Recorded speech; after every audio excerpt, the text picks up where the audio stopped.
Yeah, my first pet was a wild goat, a little white goat, similar to Catherine there. And I grew up with my grandfather who had a farm on the island. I farmed with him when I was a young kid. I used to milk a couple of cows before I went to school in the morning. My name is Gabriel Faherty. I make Aran Islands goat's cheese. We have the goat farm here on the island. Make soft cheese. We make a Greek style or a feta style cheese, and we also make Parmesan style goat's cheese as well, a hard goat's cheese. We built it up from nothing. The vegetation especially suited goats. It's very rocky and stony. You can go off the beaten track on the island. You can go off down one of the little borings or down the little roads.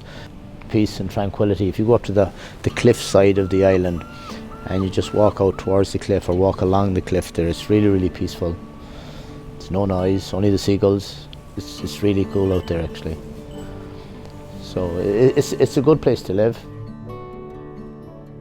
The islanders have been farming the way they're farming for thousands of years. It's passed on through generation and generation. My grandfather showed me. The whole food scene in Ireland is changing. To give you an example, when I started making cheese in 2014, and I started making the seaweed cheese first, soft goat's cheese with seaweed. It's now a superfood. It always was a superfood. It's just that the normal Joe Soap on the street didn't know that it was so good for you. People are getting more adventurous with their food.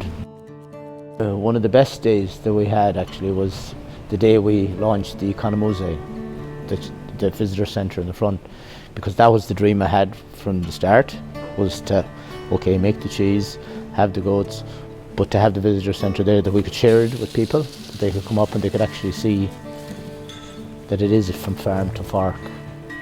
So it was totally, and that they could see it behind glass and they could go into the back and they could pet one of the goats and pick up one of the baby goats, and it's a hands-on experience. And then when you're going down on the bus and somebody turns around and says, wow, that's the best thing we've seen since we came to Ireland, that makes me proud.